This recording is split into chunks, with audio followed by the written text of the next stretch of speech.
record on this computer. First thing, I made it awful. I made. Beautiful. Pardon? It's beautiful, the room. Thank you. I made an awful mistake last week. Can you? Okay, let me just. Which was very embarrassing. Well, it's not embarrassing. I'm an imperfect being. Plus, I'm not technically a Sanskrit teacher. I teach Sanskrit just to help the students out, but I'm not. Can you see this? Okay, you can't. Oh, we see you. Right, let's just do this. Hang on. Okay, we do this. Then we go down and screen share. Okay. So awful mistake. So if you took a shot of the our business last week, get rid of it. Don't forward it. Please don't forward it to anybody. And rather take a shot of this. I don't know how to get you this. So the verb is klish. And I have a little bit from the Sanskrit dictionary here, right? And you look it up in the Sanskrit dictionary. Remember, what are we doing? The klishta business, okay? And we had a little chart yesterday. And we connected the kleshas with klishta. And then, so the vrittis, there's 5 kinds of vrittis. Vrittayaha, panchatayaha, sutra number 5. The vrittis are either klishta or klishta. And we connected that with the kleshas. So then we were looking at the kleshas, and what's the opposite? If the kleshas produce klishta vrittis, but Patanjali in verse number 5 says there's aklishta vrittis, and so then we engage the idea, well, what does that mean, aklishta vrittis? The commentators don't really do very much with this, surprisingly. So now I have a much better, more sophisticated, and I made some mistakes in the diacritics yesterday, so please don't send that around. I don't know how to attach this such that you can download it, but maybe Eleonora does. But anyway, the root is klish, okay? You look it up in the dictionary, and it says things like to torment, trouble, molest, cause pain, okay? You can see you can obviously can't read, you can read the English, to suffer, feel pain, torment, cause pain. So that's the range of what it means. Now, these 5 vrittis are states of mind. They're either klishta or aklishta. So then we connected them, you know, because klishta is a verbal form. Here I've written it past passive participial form of klish. Sanskrit roots give an infinity of forms, verbal forms, nominal forms, noun, and so forth.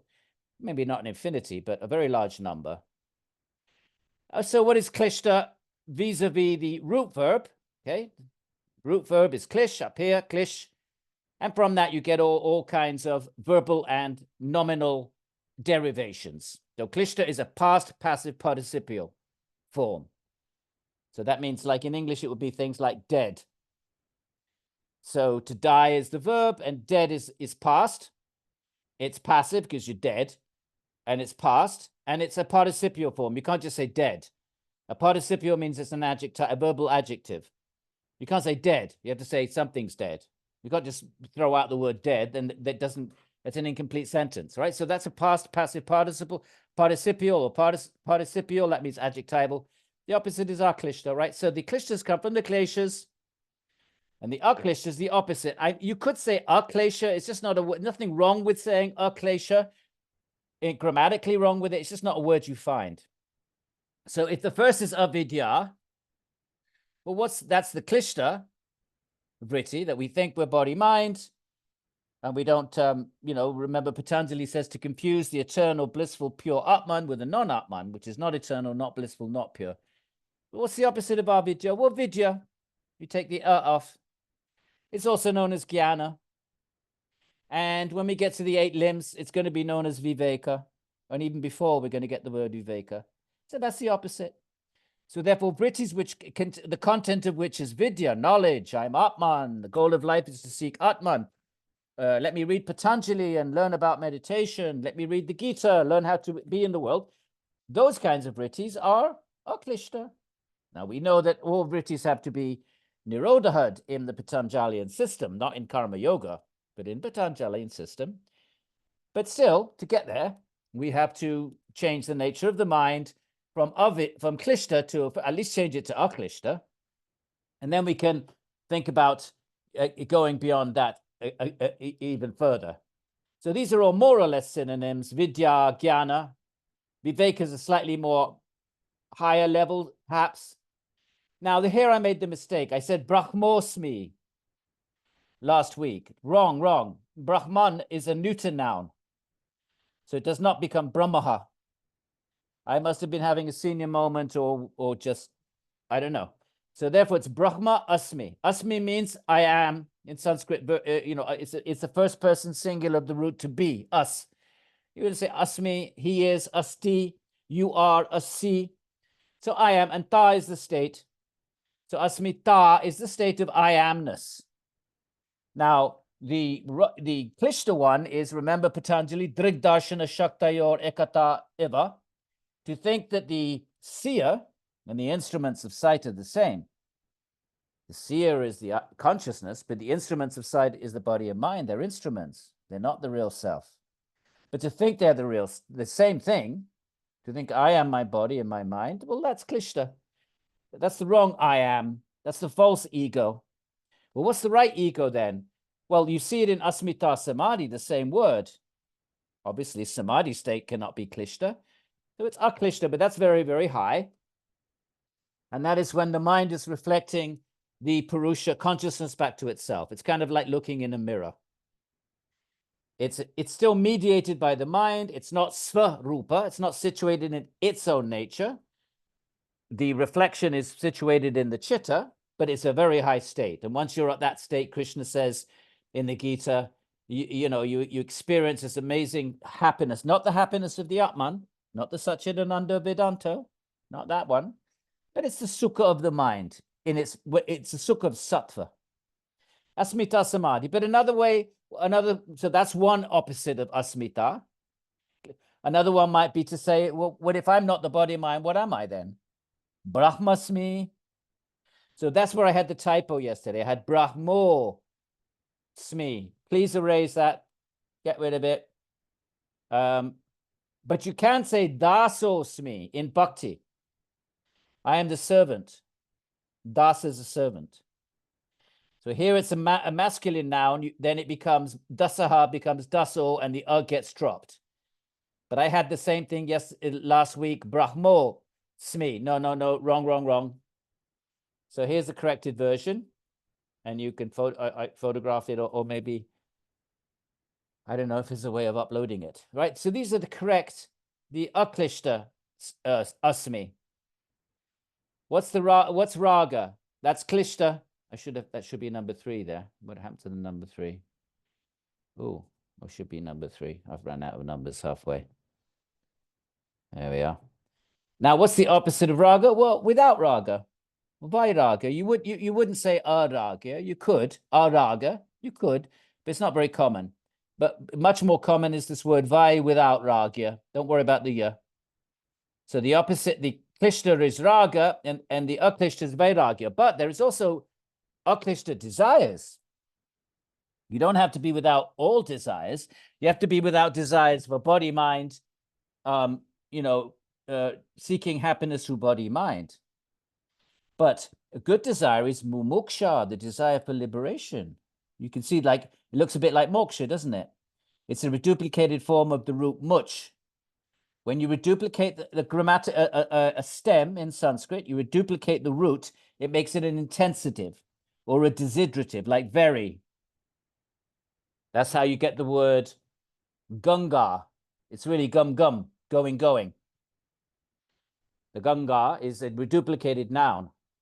It means going very intensely. So when you reduplicate the verbal stem, what does the reduplication do? How does it alter the meaning of that stem? It either makes it a desiderative, something you desire to do, or it makes it an intensitive, as in the case of Ganga, going. The Ganga, if you go up to Rishikesh, is very strong. So that's the opposite. Desire for liberation is aklishta. You have to have a desire for liberation. Otherwise, why would you take up yoga? But that is not a desire based on body-mind gratification.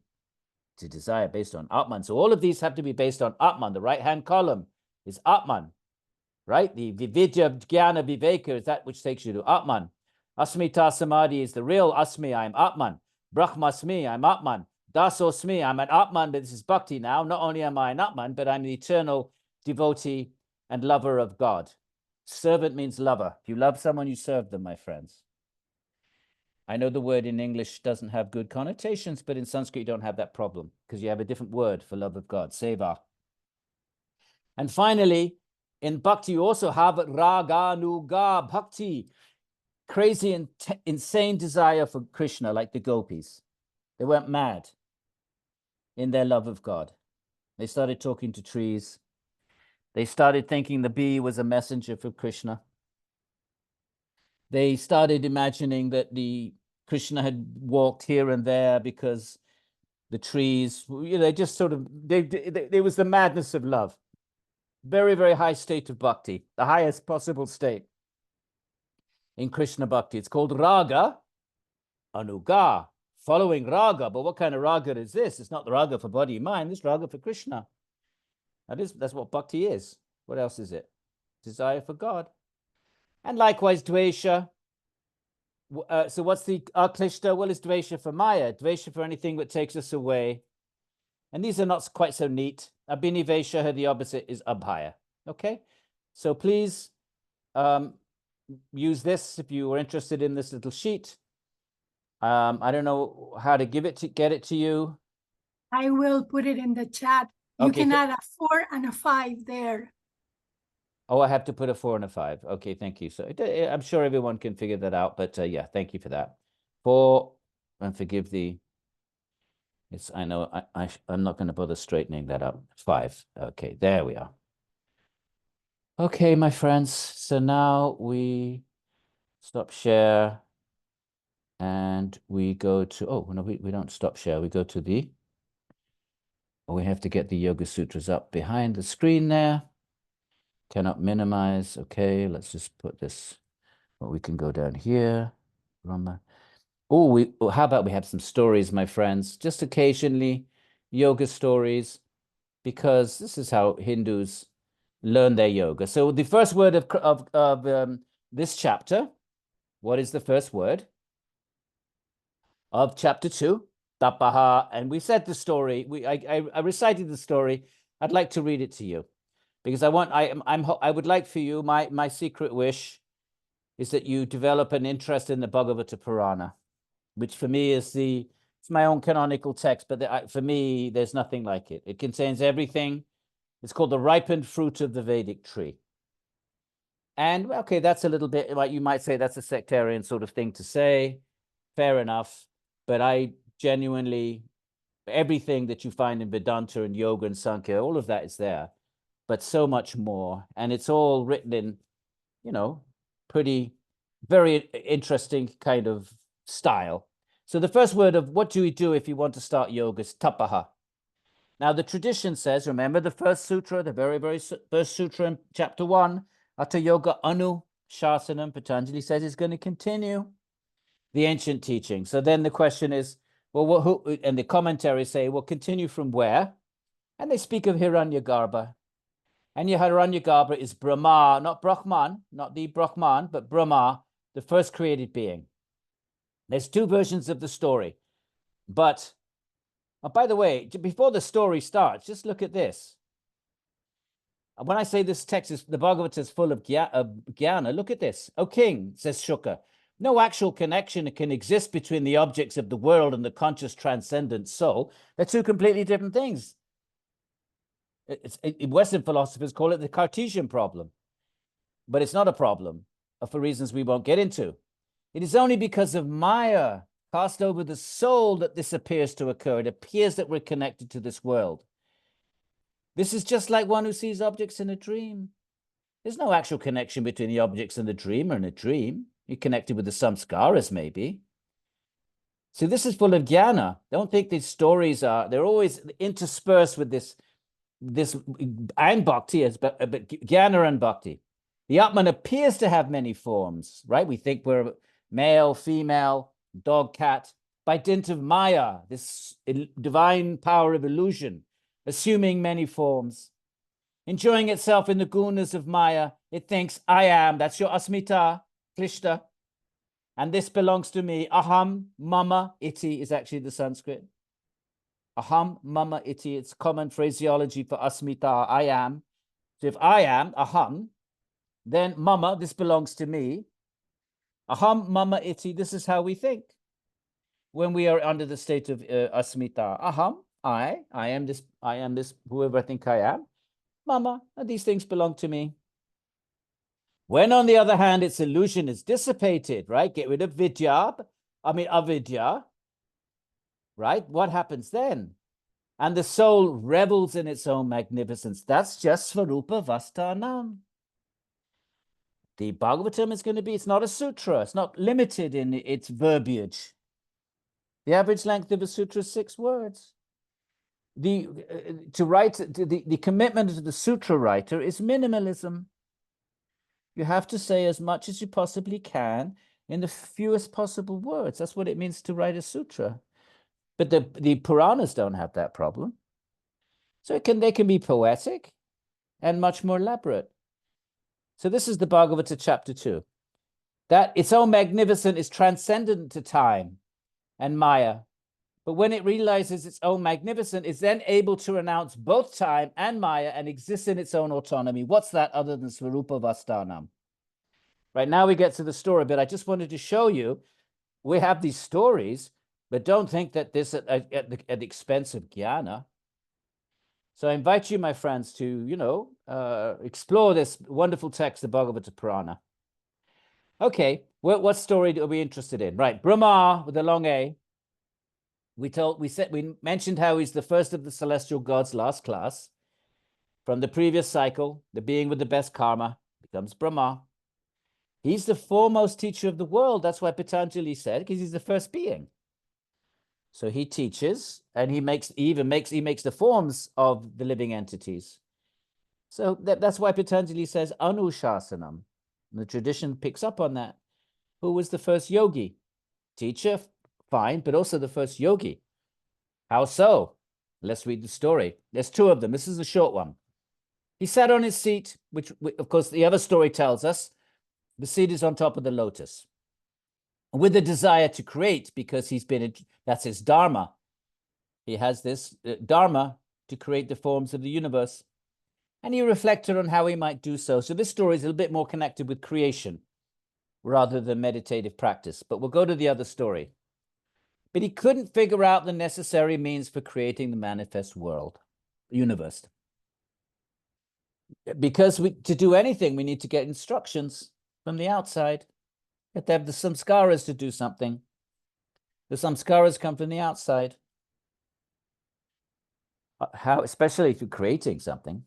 So one day, as he was deliberating in this way, the great Lord Brahma heard a voice from the water below. So we know, of course, those who know the story, that there's the cosmic ocean. In the beginning was the water, just like the Genesis. Vishnu's reclining there, lotus growing out of his navel, and the Brahma's come to consciousness on the lotus. So he heard a voice from the water below, which uttered 2 syllables, the 16th and 21st letters of the Sanskrit alphabet. So that was what I was trying to remember last time. Tapaha. This word is the wealth of the ascetics. When you renounce the world, you enjoy tapas. It's a pleasure. Just like sports people enjoy competition, or merchants enjoy the thrill of business and haggling and making a profit off of somebody. And warriors enjoy a good fight. And craftsmen enjoy the challenge of a piece of art, or creating art, and so forth. It's an enjoyment according to your gunas. So the enjoyment of the ascetics is tapas. Upon hearing this, Brahma looked all around, striving to see the speaker. It's pitch black. We know that from the next story. Upon not seeing anyone else there, he got up from his seat and decided that the voice had been for his benefit. So he just understood, he doesn't know anything. He's sitting on top of the lotus, doesn't know who he is, where he is, what's going on. He's the only being in the universe at this point. Talk about existential crisis. How about that? So clearly, he's just a voice, at least, is giving him an instruction. So taking this as if it were an instruction to perform tapas, he concentrated his mind. He did chitta vritti nirodha.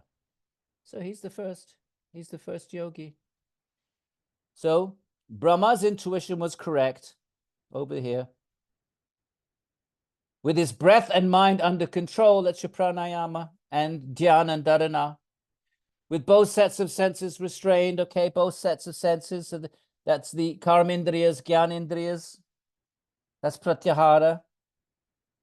So this is just a rewording of all the, Patanjali just gives us the kind of classical sutraic outline of yogic practice, but it pervades Indian tradition.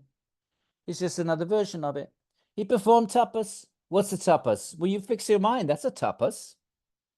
Control of the body, of course, that's a tapas, but control of the mind is even more of a tapas. It takes discipline. So he did it for 1,000 years. So Brahma, the greatest performer, and by the way, time is different. It's very interesting because physicists will say this.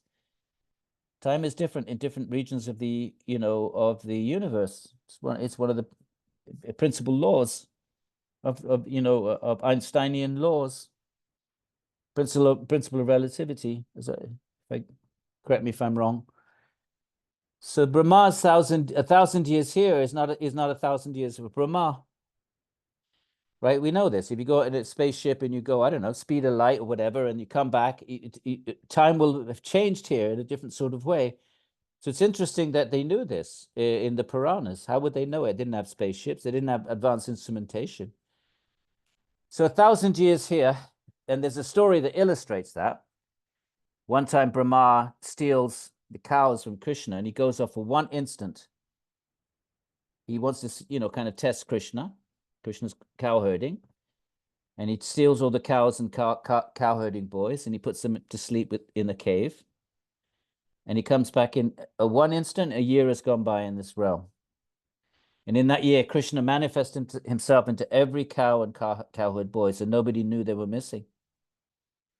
And every day he went back home, and all the boys went home, and the calves went to their cow mothers, and everybody was inundated in an ecstasy that Vrindavan had never seen before, because now Krishna himself has taken the form of every little boy, cowherd boy, and every little calf.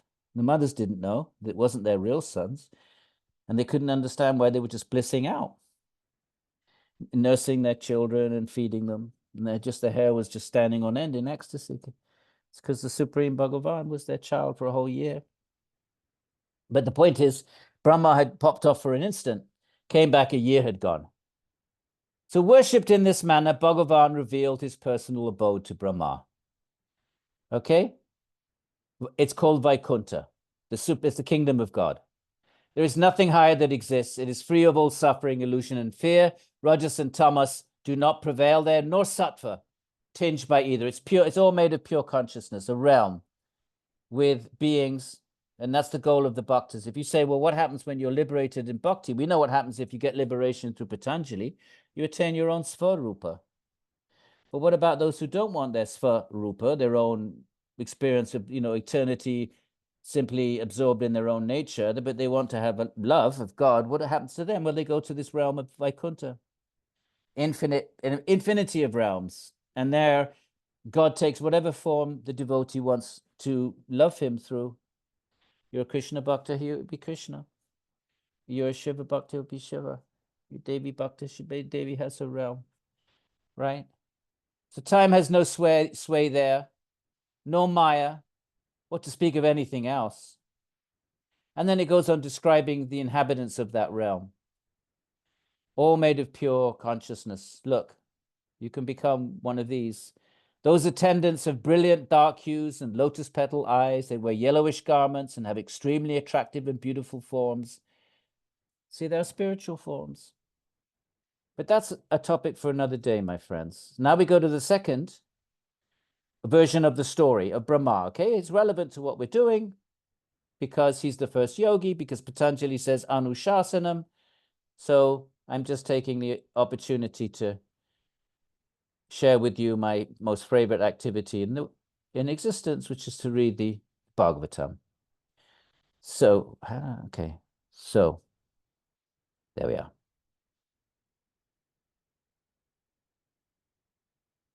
I'm not very good at this, am I? You'd think after all these years. Right. At that time, the beginning. Now, this is a longer version. This universe was immersed in water. Don't you find an interesting overlap with the Genesis there? Vishnu had closed his eyes. although his ability to perceive is never obscured, and was lying alone on the waters on the bed of the king of serpents, Shesha. You've seen the picture. Now, Shesha is considered to be an incarnation of, Patanjali is considered to be an incarnation of Shesha. So the stories are all very relevant to the sutras. We're reading the sutras, but nobody in India would be reading the sutras, except a few Brahmins in Rishikesh. They'd be reading the stories. They get all the information. So this is Vishnu. Vishnu has infinite forms. This is one of the forms of Vishnu. This is the form of Vishnu that associated with creation. The ultimate Godhead, of course, does not create. That's a job. And God is not bound by a job. He's not bound by a dharma. He just exchanges love with his devotees. That's Krishna in his realm and Vishnu in his realms. So this is a sort of secondary Vishnu, a Vishnu that manifests out of Vishnu, a derivative Vishnu, and he's associated with creation. He's the creator. He does a job to do. And just like Shiva does, he has to destroy the universe. So there he is, lying on the king of serpents without exertion. He was waiting for the right time and absorbed in the bliss of his own self. What's Vishnu going to meditate on? Himself. Right. With the subtle elements withdrawn within his body. So Prakriti is not manifest. We talk about Purusha and Prakriti. Well, where does Prakriti come from? What happens to Prakriti between the cosmic cycles, my friends? Sankhya and Yoga give us a few dozen verses. They don't give us the whole visual of creation. The Puranas do. So the subtle elements, right, that would be the gunas, withdrawn within his body. Vishnu aroused his Shakti power of time. Time is a Shakti. It's simply the glance of Vishnu. It's a glance. He glances and Prakriti gets aroused. What does aroused mean? Rajas agitates, and once Rajas agitates, creation can take place. Otherwise, the three gunas are in equanimity, which really means that Rajas is cancelling, Tamas is cancelling the potential of Rajas. It's counterbalancing it. And he remained upon those waters, his resting place. Anyway, so after sleeping on the waters for 1,000 cycles of the 4 yugas, basically 8 billion years, the blueprint for creation was revealed by his own power called time. Then, okay, so let's go down to Brahma's story. But I just want you to get a sense that how rich the Bhagavatam is with philosophy, with information about creation, and all kinds of things. All right, it's time which awakens karma. What awakens karma? How do the living entities in the next cycle get reconnected to the karma from the previous cycle? All these kinds of questions. But anyway, so the matter sprang up suddenly in the form of a self-manifested calyx of a lotus, illuminating that vast expanse of water. Right, so Vishnu then enters the lotus. Right, it's a manifestation of all the gunas and contain the universe within it. So within it, the one they call Svayambhu, which means manifest by himself, he doesn't have parents, was manifest. This is the beginning of the new cycle. Seated on that lotus stem, but not being able to see the worlds within it, right? Because he hasn't been given those kinds of eyes to see the subtle energy.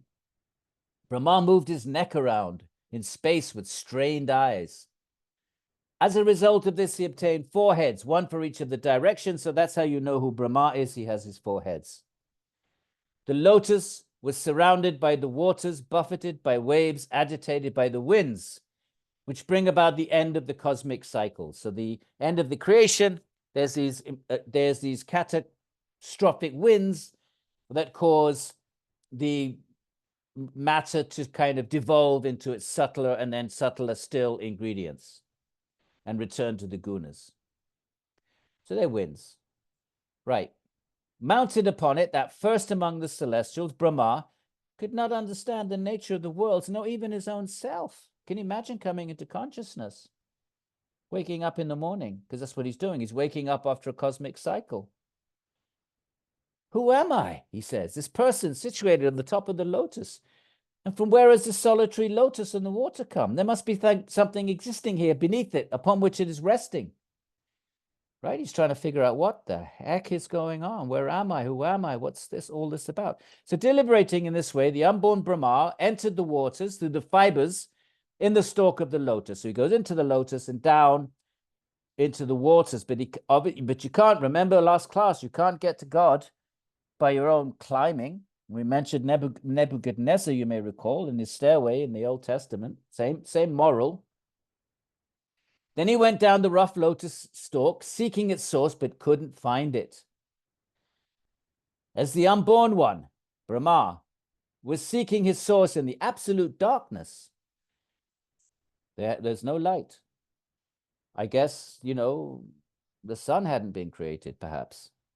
A long time passed by. Time is the weapon that generates fear in embodied beings. That's Abhinivesha, the fifth klesha.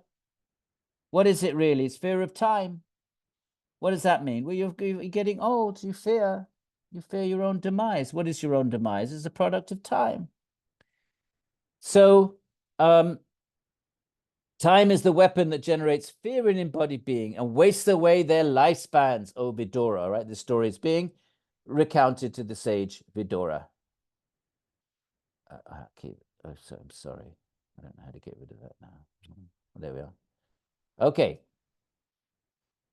Somebody can please tell me how I can, not now, but every time I try to get this bar here, either it makes the whole screen go blue, or if I slide it, sometimes I can catch it, but not always. There must be an easier way of doing it. And if I do the up and down arrow, it goes too far. Maybe somebody can tell me later if there's a more elegant way of doing it. Now, with his endeavor proved unsuccessful, we take to yoga, first verse of the Sankhyakarika, actually. When you realize you're suffering, and all known means have failed to solve your suffering, then arises the inquiry to know, the inquiry, vidya. Then arises the quest for knowledge. Who am I? Why am I in the world? What's going on?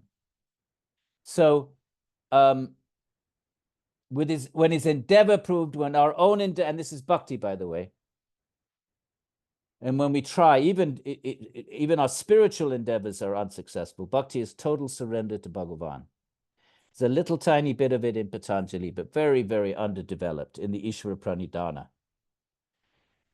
Very, very underdeveloped compared to the Bhagavatam. When his endeavor proved unsuccessful, the god with a small g, only Vishnu gets a big G, and Shiva, and Devi.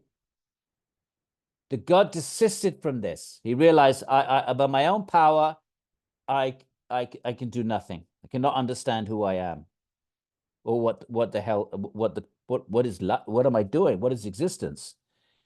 And he returned back to his resting place. He sat down, slowly controlled his breath, stilled his mind, and undertook the practice of the yoga of samadhi. Notice how it's referred to. Remember, the other narrative said he heard the words. If you put the two narratives together, the other one, he actually received instruction, tapaha, which is what we're receiving. What's the first word of Kriya Yoga? If you want to do how to do yoga, you'd go to the chapter on Kriya. What do I do? How do I do it? The first chapter tells us what it is and where you end up if you do it.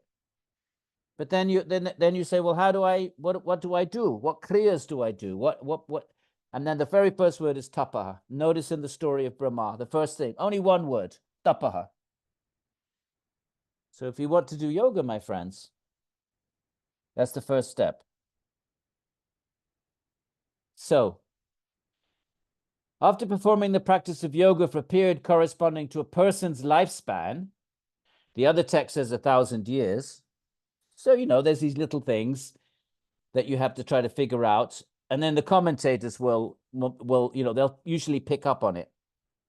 Just like Christian theologians, they look at the Bible and they say, look, well, John, the Gospel of John says this. The Gospel of John is very different from the synoptic Gospels. So the various stories are in conflict. There's details that are, that are different. So you find, obviously, the Puranas, they've been handed down for many, many centuries. So here it says 100 years, but the commentators, remember, are not going to ever say, that there is discrepancies because of human error, because they accept these texts as infallible. So they have to come up with a solution. So they may say something like, well, okay, 100 of our years, 100 of years of Brahma, you know, they'll try to say something about the difference of time spans and whatever they're, it's a bit hard to do it on this one, frankly, because the first story was 1,000 Brahma years, which should be a lot longer. Anyway, I want to get into it. Let's just stick with the story. So after performing the practice of yoga for a period corresponding to a person's lifespan, wisdom eventually dawned in Brahma. Viveka. What do you get if you in Patanjali, if you do the 8 limbs of yoga? Yoganga Anushtanad, from, right, 228. Yoganga Anushtanad, from following the limbs of yoga. Ashuddhi Kshaye, purities removed. The Jnana Deeptir, light of the Jnana of Jnana. Viveka, that wisdom. But this is exactly the same. The Puranas are just sort of, they're just kind of embellishing it enormously. When I say embellishing, that's the wrong word. They're just providing much more information on the various contexts in which the practices are performed. So, wisdom eventually dawned in Brahma. Then he saw in his heart the appearance of something he'd never seen before. In other words, he has a vision of God, just like in the other one. Both of them, he ends up with a vision. Brahma saw a solitary being lying in the waters that fill up the universe at the end of the Yuga cosmic cycle, on a couch made of the coils of the vast cosmic serpent Shesha. And again, Patanjali is considered to be that Shesha. So there's your story, my friends, of the first yogi. And I hope you'll join me later on in life. We'll do Svadhyayas on the Bhagavatam. Once we've done the Yoga Sutras, we'll do the Mimamsa Sutras, and then I suppose we'll have to do a Bhagavad Gita to tick all the boxes. And if we're going to do every verse of the Bhagavad Gita, God knows how long that will take. And then we will do the Bhagavatam until death do us part. And I hope some of you will linger in life and join us. I'll be retired, and that's how I want to end my days. So occasionally we'll have some stories like this, when hopefully we'll pique your interest in the great Bhagavata Purana. Okay, so now we go back to Yoga Sutras. Okay, so there's your tapaha. And Ishwar Pranidhana, surrender to Ishwara. And Brahma did that. He surrendered. He heard the word tapas. He knew it was coming from, the being. He knew it, so he followed it. He did tapaha. So that he did an Ishwara Pranidhana. Right now we know about kleshas. Klishtas are klishta. We did all that. And now we did how karma works. Right? The kleshas are the root of the collecting of karma, 12. And when do you get your karma? As long as we act in the world under the kleshas, which means we're ignorant of the Atman, number one. We think we are the body minds. We confuse the seer with the instruments of sight. These bodies are instruments. Everything in the body is an instrument. Right? The skin is tactile. The mind is, sorts through information. Everything is an instrument. So therefore, to think that the user, the seer, and the instruments of perception are the same, that's ego. Okay? And so the kleshas are the root of collecting karma. And when do you see your karma, Vedaniya? When does it manifest? Drishta drishta janma. In the seen or the unseen birth. And as long as the root is there, it has to bear fruit. If we're in ignorance, my friends, everything we do plants a seed of reaction. Everything. And it may come in drishta adrishta janma, in this birth or the next birth. So as long as the root is there, it has to bear fruit. If you put a seed in the ground, it's just a law of cause and effect, which governs the universe. It governs physics. We'll have to see. The last word has certainly not been spoken on quantum mechanics, whether that breaks the rule of cause and effect, we have to see. It's not clear yet. There are different theories. And whether the collapse of the wave function is actually only probable and not deterministic. We don't know that. Einstein never accepted it. And okay, and the multi-world theory doesn't accept it. They posit that everything actually is deterministic in some possible world. So there's still resistance to the idea that quantum mechanics breaks that law of cause and effect. Otherwise, everything in a Newtonian universe, if you knew the position of one, if you were omniscient, and you knew the position of one subatomic entity, and the force that it was exposed to, you would know the trajectory of the whole universe to infinity. And Patanjali makes that claim. He makes that claim in the Sutras in chapter 3, that the yogi knows everything from the subatomic particle to the entire universe. It's kind of which Newton would have accepted. It's just that nobody has that knows all the variables. But in principle, the deterministic universe, in principle, if you know the position of one subatomic particle and wherever its placement, you would know everything about the forces, and you could do all the maths and the calculations and blah, blah, blah. And you would be able to determine the position of every other subatomic particle for all eternity.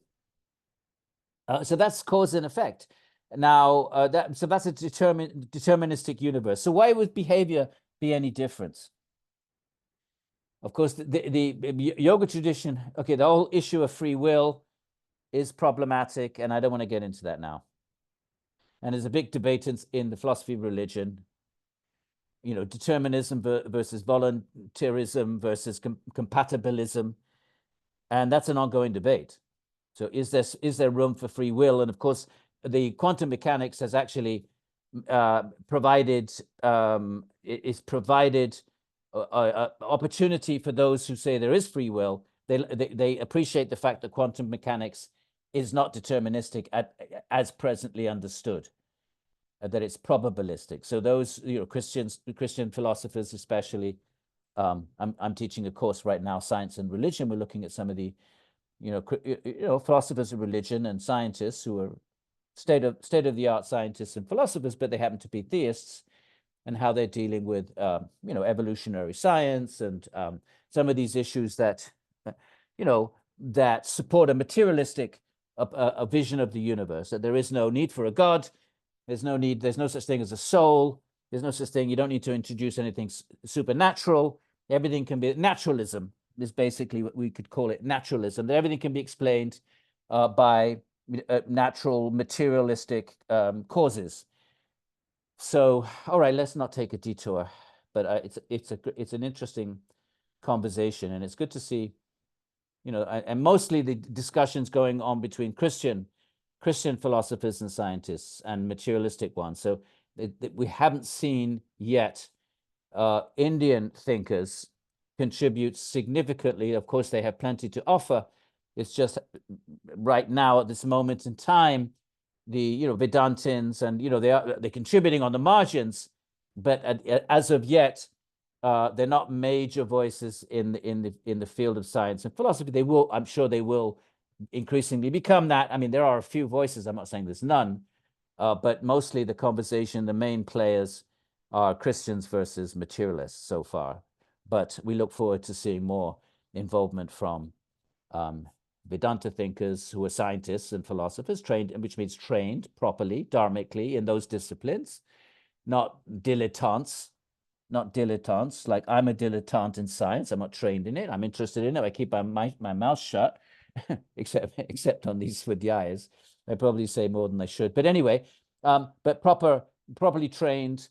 We look forward to seeing more contribution from our Indian friends in these discussions. Okay, because they have a lot to offer, especially philosophy of mind, and because the materialists versus theists, they're arguing for a soul that thinks and feels and wills, which the Platonic Christian, the Christian notion of a soul comes from Plato, right? Because there were no, Christ wasn't a philosopher. So the early church fathers, if they wanted to create a, in the 3rd century, they wanted to create a theology for Christianity. Where were they going to get it from? They're not going to get it from the Old Testament and the New Testament. There's no philosophy there. So they borrowed it from the Greeks. In fact, some of the early church fathers were converts. They were like Origen. He was a philosopher by training. And even when he converted to Christianity, he continued to teach Greek philosophy. So those notions of what a soul is, many of these arguments that become Christian are really Greek. So in that model, the the so-called Cartesian problem, I don't know if, you know what? Let's stick with our sutras. But all I want to say is Sankhya has a lot to offer by suggesting the mind is material. Materialists are right. It's consciousness that is not material. So the dualism is very different. So therefore, the discussion takes a very different turn if we consider Sankhya notions, yogic notions of consciousness. It's not consciousness and mind on one side of the great metaphysical divide and matter on the other. No, mind is on the side of matter. That really changes the sort of Cartesian problem. What's the Cartesian problem? Descartes, he said, okay, he was sort of Neoplatonist perhaps, that the soul is a separate substance. But then his critics say, well, if it's a separate substance, how can it affect matter? How can something non-material affect matter? And that becomes the Cartesian problems. It's maybe not the problem it's been built up to be. But regardless of that, Sankhya is going to say, well, actually, mind is material. Yeah, the materialists are right about that one. Mind it just happens to be sattvic, but it's matter. Consciousness. The divide is between consciousness. Now, if that becomes a major contributor to the discussion, it's going to change the nature of that conversation between materialists and, shall we say, right now it's Christians and materialists. But what about if we say materialists versus, what word are we going to give? Non-materialists, those that believe that there is another kind of metaphysical substance called Brahman and Atman. It's not material. All right, my friends, I'm taking too many detours. We've already gone through almost 55 minutes. Do you find any of that interesting, by the way? Or do you find it annoying when we take these detours? No. Good. No, not at all. Okay. Well, let's try to stuff. Good stuff. Very good. Let's try to be focused then for our next and get some verses done. So this karma is either pleasant or unpleasant, depending on whether the seeds were punya or apunya, whether they were pious or impious. Right? So you do good, good will come to you, but not necessarily in this life. And that's why good things happen to bad people, bad things happen to good people. Right. Now, what's the principle here? So this karma, what is the karma? Jati ayurboga, your birth you take, your lifespan, how long you stay in that birth, and your quality of life. Everything is covered in those three. There's nothing else to karma other than, if you boiled it down to its irreducible components, what is karma? The birth you take, animal or human, or or caste, meaning what kind of a human family. Number one, how long you stay in that birth, which simply means how long does it take to burn up that cluster of samskaras that needs to be accounted for in that particular body. The next life, a different cluster of samskaras. It needs a different kind of body to be accounted for. That's all life and death is. How long does it take? You've got 100,000 units of particular kind of samskaras, needs a particular dog body or some kind of body. So you take a birth that allows that Atman, that mind, that subtle body to experience that cluster. When the last samskara is accounted for, death, we call it death. But that simply means, okay, now you need to burn up another cluster, another pocket, a different kind, and that can't be accommodated They can't all be accommodated in the same body. So they need a different kind of body, and then they take rebirth. So your ayur is simply how long it takes to burn up a certain quantity of samskaras.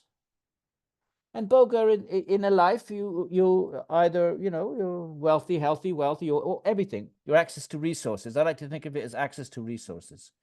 Wealth, companionship, access to anything, fame, beauty, whatever we think of as the good life or the bad life.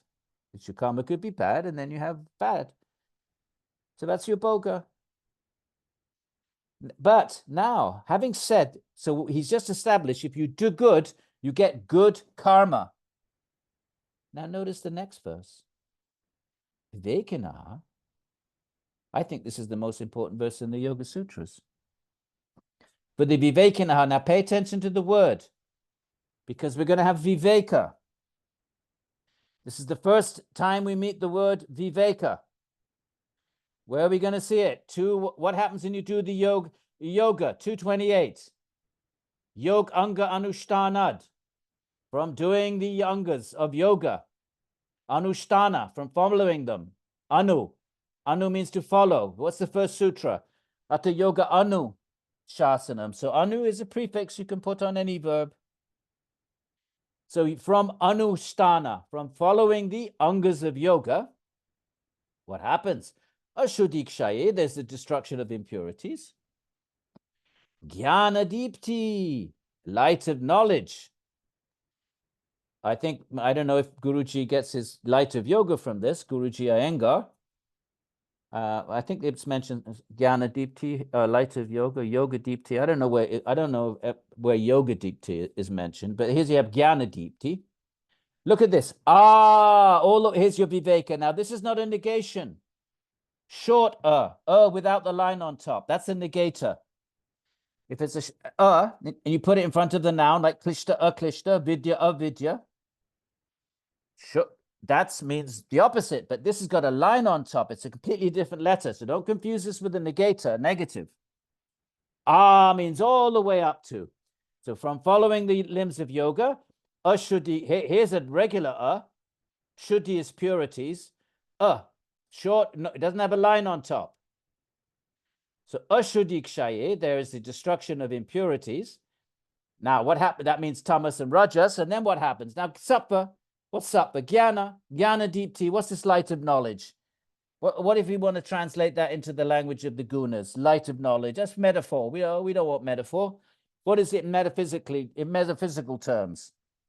Sattva. So and what are the ashuddhis then in metaphysical terms? In the language of Sankhya, rajas and tamas. Rajas are the desires and tamas are just, negative, often negative thoughts. That they are kshaye, destroyed, kshaya, kshi, they're made weak. So what happens when that happens? Then what is this light of all the way up to viveka, kyatehe. This is the ultimate state of mind, because viveka means to be able to distinguish the Purusha and Prakriti. This is a reduplicate. We discussed reduplication. Remember, what did we say? What do we say if the verb reduplicates, the root? It means either it's a frequentative, something happens frequently, or it's an intensitive. So vivich is the vich is to separate. It's the ability to separate. A viveka, the intense ability to separate. Separate what? Separate what? We're in the world of yoga now. It doesn't mean separate the wheat from the chaff. What does it mean here? Separate Purusha and Prakriti. So here's the word viveka. Okay? And here viveka 26. This is one of the words you need to know. That's how you get rid of avijja. We'll reach these verses soon. But I want to we should make connections, my friends. So that we in our study. So there's your viveka, and here it is. The first time we meet it is the vivekin. Now it's not viveka, it's vivekin. So what is the in suffix? The in suffix is to possess something. It's a possessor suffix. Okay, you have a noun. Just go with it, my friends. Go with the Sanskrit. If you miss it, doesn't matter. Doesn't matter. Just let it go through your mind. So viveka, so take any noun. And if you own that noun, okay, then it's an in. If you're a male, so here's a book, pushtaka. If I own the book, I'm the pushtakin. You put the in, and it means that it now becomes an adjective describing a person. I'm the pushtakin, and the ladies are pushtakini. Now you know where you get yogi, yogin, yogini. The possessor of yoga is the yogin. And the in declension, now you got 80 of you are learning Sanskrit. The in declension, which you're going to get to much later on in the book. In the nominative, Ellen, are you doing Sanskrit? Say yes. I have done it for a few years. Are you going to join the group? Well, maybe. We'll take that as a we'll take that as a yes. Well, Okay. I think you'd love it, Ellen, and you're so smart. You would be so good at it. Trust me, I really think you would love it. Okay, thank you. Give it a go. So the in suffix, which has to decline, in the nominative singular becomes yogi. So yogi is really yogin. You may actually sometimes in some books it's kept as yogin. Masculine yogi, feminine yogini. So the person who has viveka, the vivekin. If he was a lady, be vivekini. So your ladies here, you're all studying Patanjali's, you're all vivekinis. So here we have the vivekin.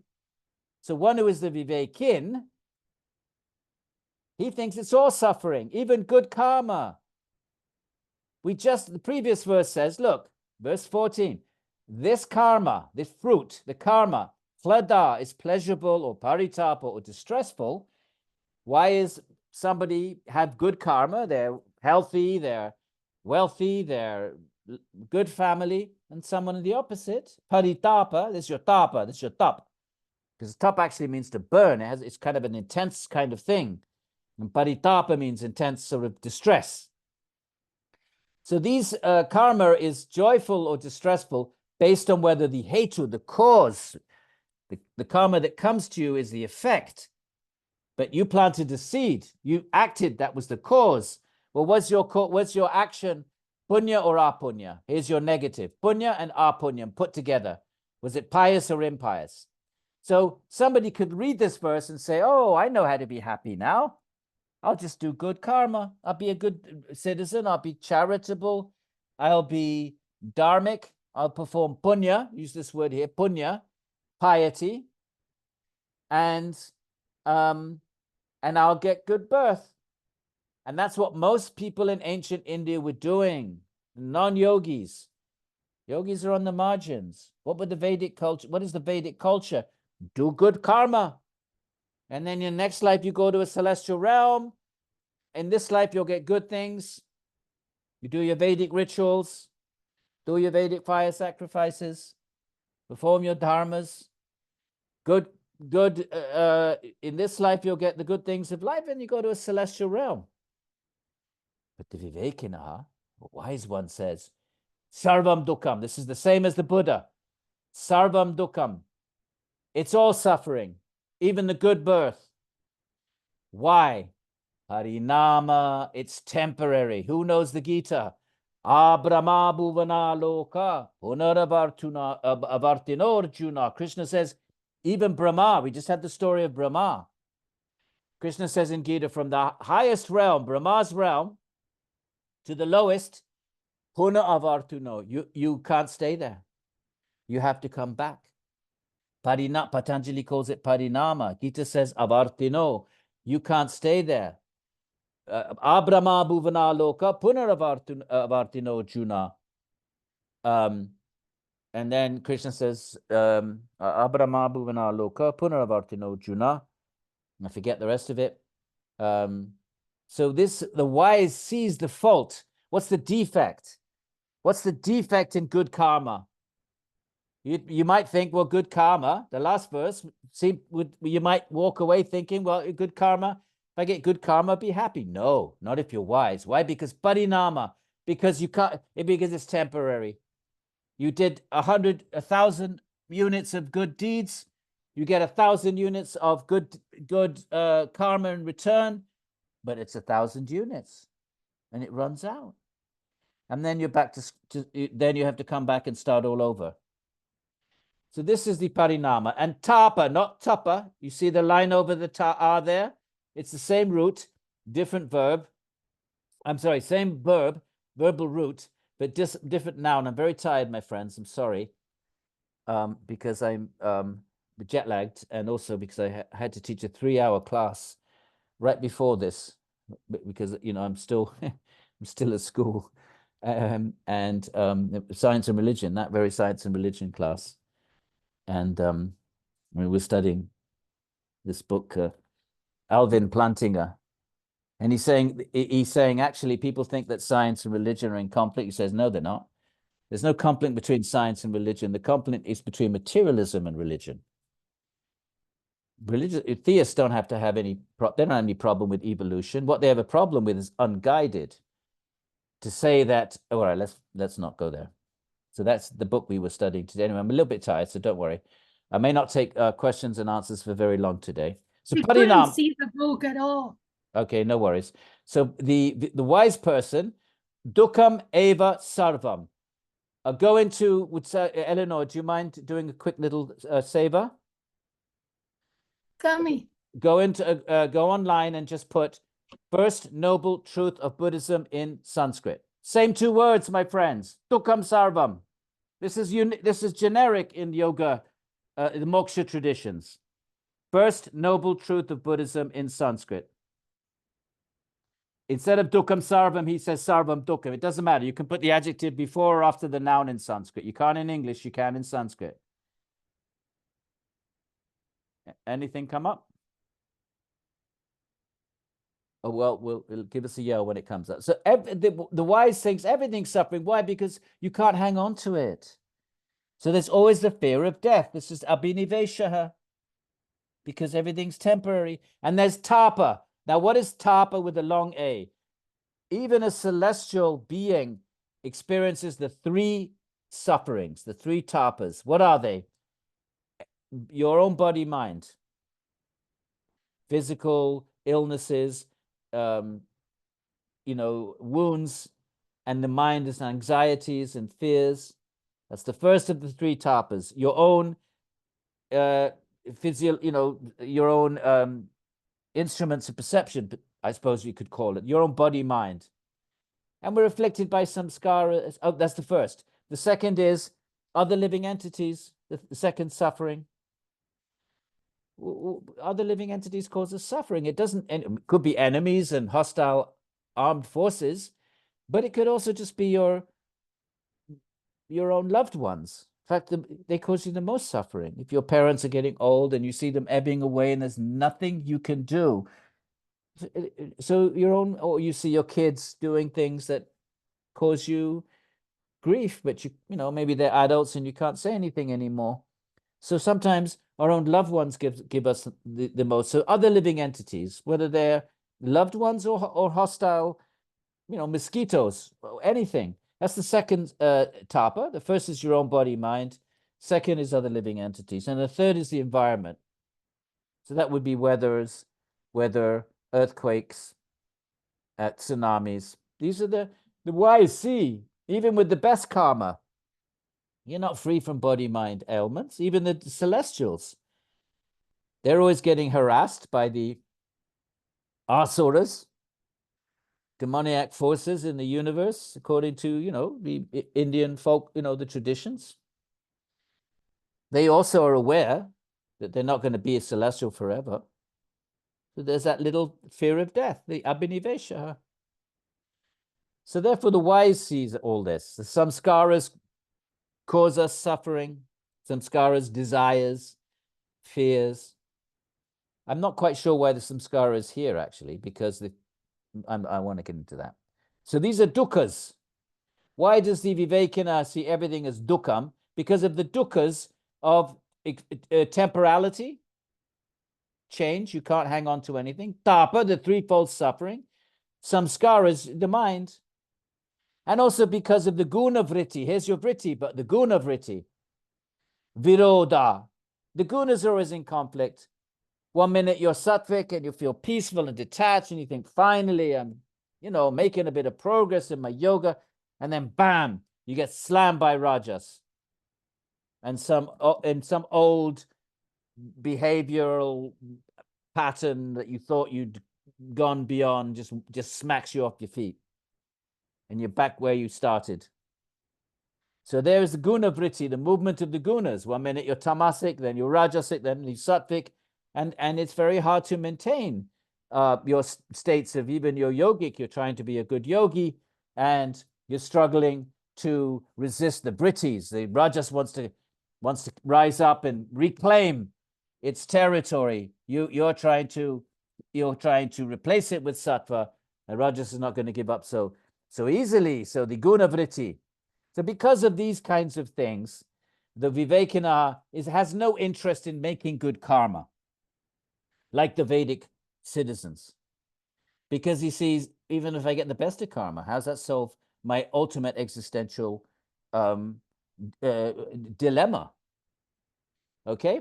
So this is, I think, the pivotal verse. This now leads us towards the 8 limbs of yoga. Did you find it, Eleonora? Yeah. What is the first noble truth in Buddhism in Sanskrit? The noble truth of suffering. Birth is suffering, aging is suffering, Yeah, no, hang on. illness. That's all embellishment. There's 2 words in Sanskrit. Can you get the 2 words? It's dukkam sarvam. All of that, birth is suffering. That's all that's all added on. The actual But form. you know it. Pardon? You know it. No, I just want to make it, I want to just make that samskara stronger. It doesn't matter. Okay. So in Buddhism, my friends, dukkam sarvam is the same 2 words as the noble truth of Buddhism. It's just good to see it because then it, helps us remember this. It actually takes me to Patanjali. Yes. But did you find the actual 2 words at all online? Yes. Okay. It's dukkam sarvam, yes? Sarvam Dukam. Yeah, sarvam dukkam. Okay. Okay, everybody. So you don't think it's Buddhist, the 4 noble truths. They were accepted by all yogis.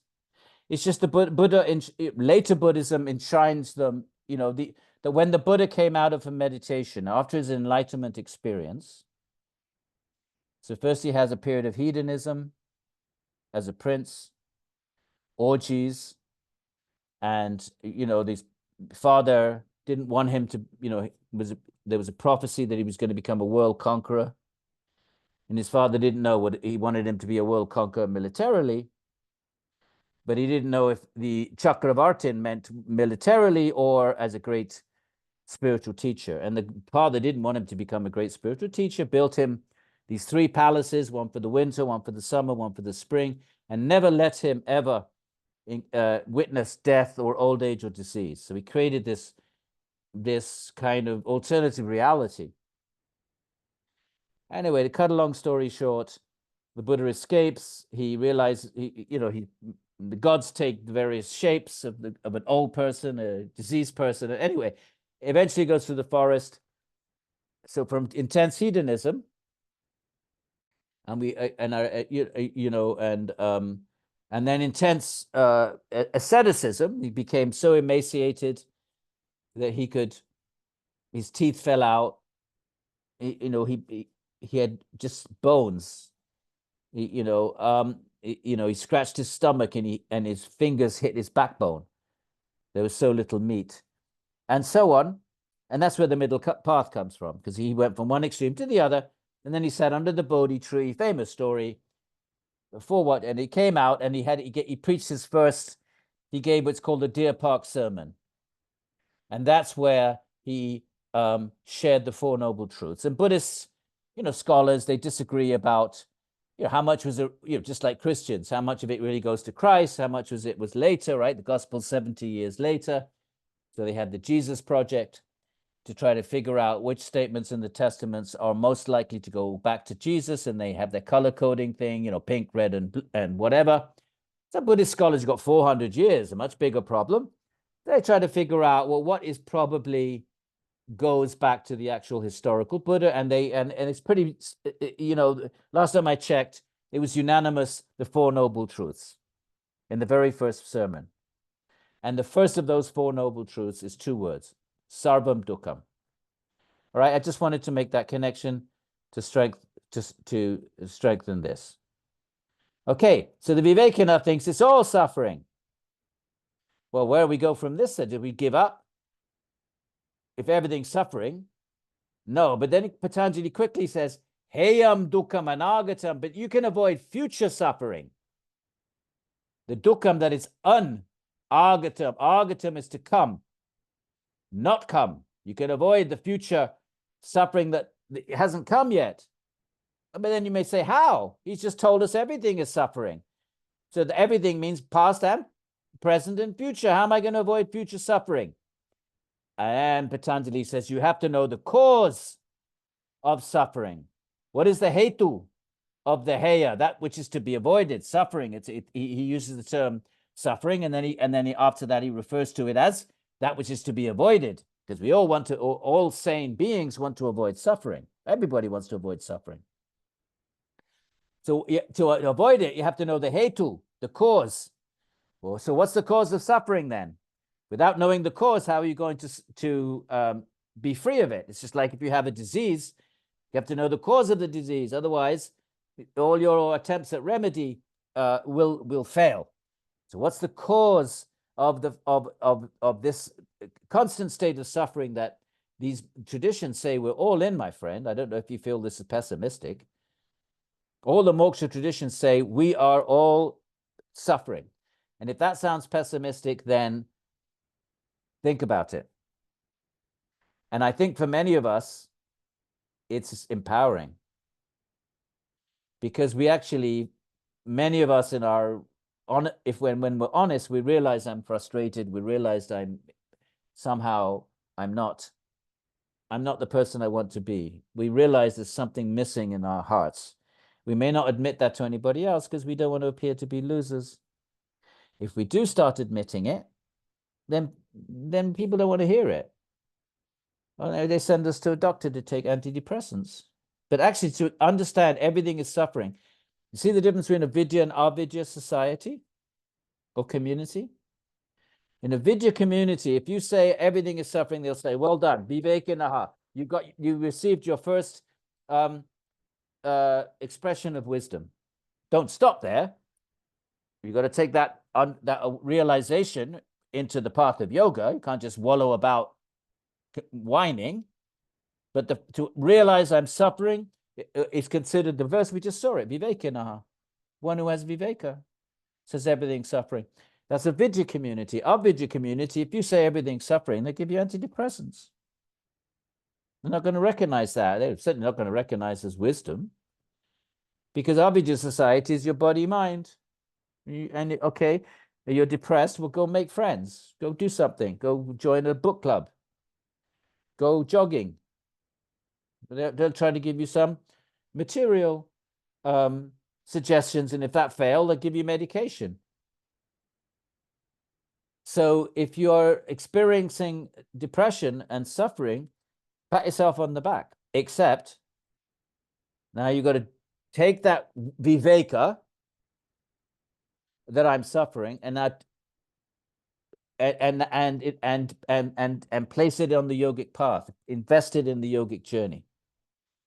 Otherwise, it just to wallow around saying that's clearly not what Patanjali is going to suggest here.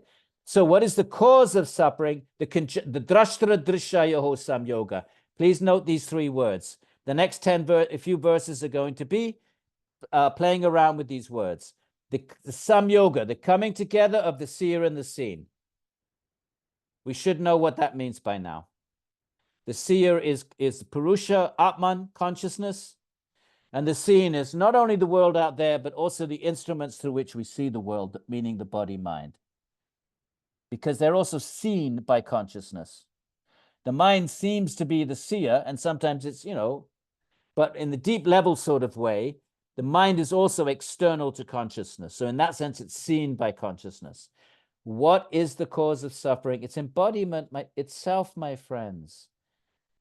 According to all of these traditions, the only way to be free of suffering is to liberate consciousness from its bondage in the body-mind.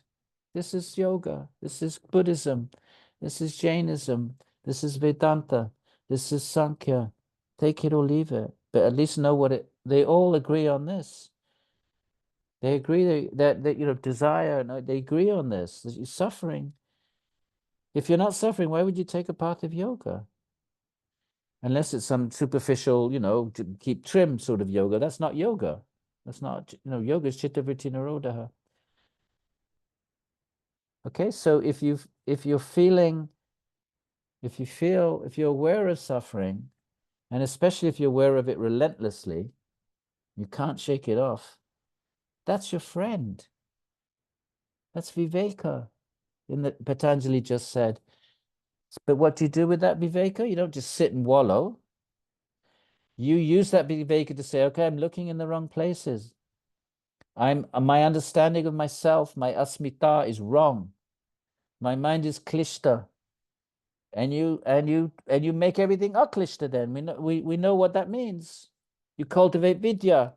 You cultivate that brahmasmi, raganuga, dasosmi, I'm a servant to Bhagavan. You cultivate a different sense of self. And then you cultivate, on the one hand, vairagya for mundane desires and desire for these Atman and Bhagavan. You change your paradigm. And that's how to be free of suffering. Take it or leave it. So here, what's the cause of suffering? It's the coming together of the seer and the seen. What is the seen? Now it's going to define these two words, so, the drashtra and the drishya. You'll notice they're both forms of the same verb. We know now a little bit about Sanskrit verbal roots. You can make many, many words from the same root. So the root is drish. And the drashtra, drish, you expand the vowel, it becomes drashtra, but it's coming from the verbal root drish. So the drashtra, and Sanskritists, you'll be looking at this agentive noun. It's an agentive noun. It's a noun that's the agent of a verb. So walk is the verb, and the walker, the talker, the doer, the giver in English is the agentive noun, because these are nouns, that they're agents. That an agent, somebody is the walker, somebody is a talker. So they're called agentive nouns. Language has its own vocabulary, nothing to be afraid of or scared of. You'll build up, you have to, if you're going to do Sanskrit, you have to build up, in addition to Sanskrit, you're going to have to learn a few, English terms, linguistic terms. And one of them is an agentive noun. It just means a noun, not an inanimate noun like a stone or a rock, but a noun that's an agent. That means a person that's doing something, a walker, a talker, a giver. Right. In Sanskrit, you put a tra suffix, tra, on, and you might have to expand the root. So from drish, you get drashtra. Now, from the same root, you get drishya, which is an object now, the seen. It's not agentive. It's not an agentive ending. This is just a regular noun, the thing which is seen. Okay, so don't mind that little detour into Sanskrit. Those of you who are not learning, just let it go through you. Just let it go through you. The cause of suffering is the samyoga. Yoga comes from yuj, to join, and sam means together. The joining together of what? When you join things together, they have to be different things. Otherwise, how do you join them together? If they're already one thing, you don't need to join them. So if you use the language of joining, there's going to be two things. What are the two things? The seer and the seen. The seer and the seen. Now we're going to talk about these two terms. First of all, what's the seen? The drishya. Here it is down here. The last word in 18. But it's got an ending on it. Drishyam. Sanskrit, you put endings on it, like Latin and German. Still, we've lost our endings in English. We've only kept the plural, S. And the genitive, apostrophe S. Book, the book's cover. You can say the book's cover, the B-O-K, the B-O-O-K apostrophe S. That's an old Indo-European ending that was retained. And the plural form S. Otherwise, English has lost its endings, but it's still got one or two, which shows they're like fossils preserved from much, much older times. And when the Germans, the Saxons came, then the German still has its endings. Some of them, nothing like Sanskrit, but they still have endings, a few. And of course, Latin then has a lot more. Rex, regem, register, rege. Remember from school, or Latin, we had to repeat them when we got smacked on the head. So rex, regem, register, rege, and so forth. So therefore, the M is the accusative ending. So what is the scene? 3 statements here. Prakasha kriya stiti shilam, semicolon. Bhutindriyatmakam, semicolon. Bhogapavarga artam. What is the scene? First adjectival phrase. Its nature, what is it made of? It's shilam. Shilam means what is it made? Its nature. What is its metaphysical makeup? Nothing other than prakasha kriya stiti. Sattva, rajas, tamas. These are synonyms. Light, action, kriya yoga. There's your kriya, action. That's rajas. Stiti, stability. These are just Sankhya synonyms. Light, action, stability, sattva, rajas, tamas. That's the nature of the scene. If you were to say, what is the ultimate nature of the world out there? To a physicist, what would they say? Subatomic substances and forces that act upon them, like gravity, electromagnetism. That's what they would say the scene is in our present modern moment in physics, in our understanding of the physics of the world. So what would a yogi have said? The ultimate. You reduce it till you get to a stop sign. Physics would have to say something like forces and particles, and they probably hope that they'll be able to actually go down into some unifying kind of, that they'll be able to unify, because particles and waves, maybe there's some unity there. If particles can collapse into waves, that opens the door to the possibility that even particles may be just individualizations of waves and concretizations of waves. So physics is the quest for physics is always to look for finer and finer substratums. Now, of course, string theory it's not everyone by any means accepts it, but looks like it's trying to combine. Anyway, let me not step out of my area of specialization, but there is this hope that there'll be this sort of unifying substrate. And well, the Sankhya tradition would say, yes, keep doing it. You're going to get to mind stuff and keep going, and eventually you get to the 3 gunas. And that's what this verse is saying. The shilam, its metaphysical makeup is prakasha kriya stiti, light, action, stability, sattva, rajas, tamas. Now, what else is it?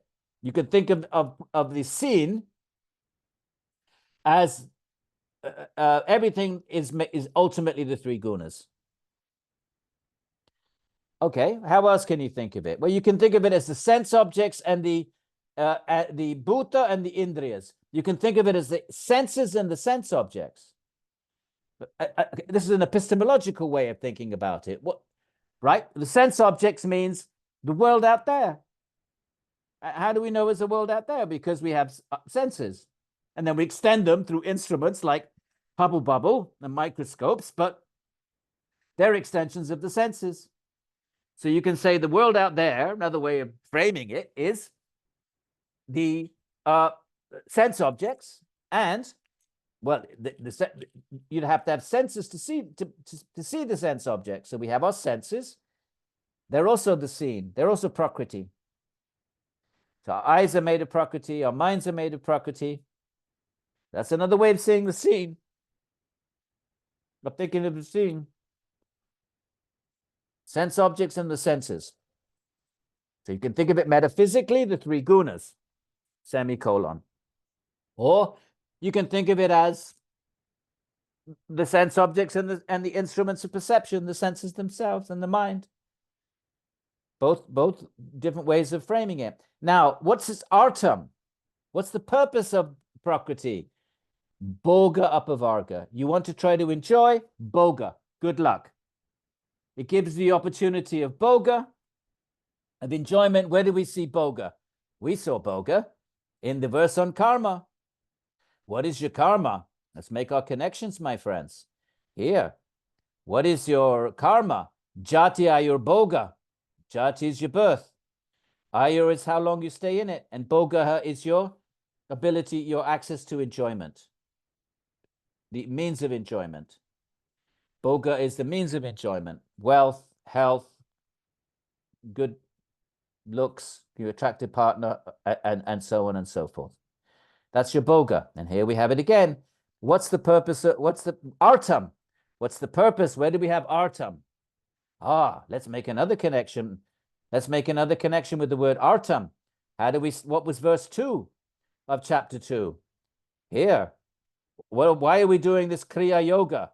Right? Chapter 2 begins with Kriya Yoga, right? You do tapaha, svadhyaya, ishvara pranidhana, right? That's the Kriya Yoga. And then the question is, well, why? And here it is, artam, twice in the same sutra. Here it is, artha stuck onto bhavana, and artha at the end. Artha means the purpose. So why am I doing this Kriya Yoga? What's the artha? Well, samadhi bhavana, to bring about samadhi. That's one. And there's another artha. But the Kriya Yoga, klesha tanu, it weakens the kleshas. Klesha tanu karana. And then we went into the discussion on the klesha. So there's your artha. Don't worry about the ending. That's just Sanskrit grammar. Artaha artash.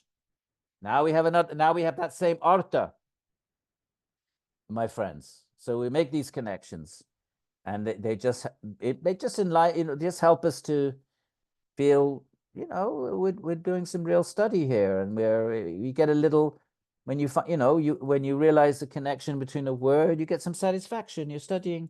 That's aklishta. That's aklishta. It's a sacred text. So these little eureka moments, there's nothing wrong with them. They are klishta. They cut your Sarasvati will give you your little eureka moments. So what's the artam? Right? The artam of Kriya Yoga is to give samadhi and to weaken the kleshas. What's the artam of the scene? What's the purpose of Prakriti? Why? Bhoga apavarga. You want to try to enjoy it? Go for it. But remember the rules. Every action is a reaction. When you realize sarvam dukkam, when you get viveka, I'm expecting you to remember these names when we spend time on a word. Try to remember it, my friends. Vivekanaha, the one who has viveka. Sarvam dukkam. So when you realize all this bhoga, these attempts at bhoga, attempts at finding happiness through bhoga, through material resources, fails. I'm still not satisfied in my deep level self. Then apavarga is another name for moksha or nirvana. That Prakriti gives you the opportunity to free the Atman. Because who's doing yoga? Not the Atman. The mind. Who's doing Chittavritti Nirodha? The mind is nirodhing itself. Nirodha samskara. It's kind of self-destroying itself. It's a little counterintuitive, but that's what it is. So therefore, why is Prakriti there? As long as you think I'm body avidya, as long as you're in a state of avidya, and you think I'm body-mind, and then as long as you think asmita, I'm this very body-mind, I'm male, I'm female, I'm black and white, I'm this and that, and then you chase the ragas. What is a raga? Is memories of things that felt good in the past that you try to recreate them in the present. When you go out to look for fun, you were out on a Saturday night. What do you seek? You seek something that gave you pleasure in the past. Well, this is a good restaurant over here. There's a good ice cream place over there. there's good this, that, and that's just memory. So therefore, that's boga. When you get fed up, when you realize, no, this is fail. How old do we have to be? How many times do you have to come back? How many times do you want to come back? How old? And you get wrinkles, your teeth. What do you're still going to hang in there and try to find boga? How pathetic is that? So the yoga tradition said, hang it up. You will never find it. All of them say that. It's not like one text says it, my friends. They all say it. Oh, either take it or leave it. But if you're going to say, oh, I like the Gita, well, then what is it saying then? The desire can never give you happiness. So therefore, the purpose of the scene, which is a synonym for prakriti, is it gives you enjoyment, or when you realize that's false, that it's a false, it's an illusion, it's maya, then you seek liberation. Prakriti, right? We read Patanjali, that's made of prakriti. Words are made of prakriti. Your mind is processing the information, that's prakriti. So it's prakriti that can deliver either boga or apavarga to you in the form of the mind. Okay? I don't want to get into 19, my friends. It's not, I don't want to get into it. And I know we said we'd do every single sutra. Please read the book. We're not going to get much benefit out of this, and it's going to take a bunch of time. So I'm not doing number 19. It's just a sort of a technical. Don't think you're missing out on any deep sort of wisdom information. Read my book. If you have a question, you can get. But right now, what's the siya? Drashta. Basically, okay. I guess we said we'd do every sutra, right? Right, the guna parvani, the stages are, you have to look at your Sankhya charts. And if I should have probably had it available.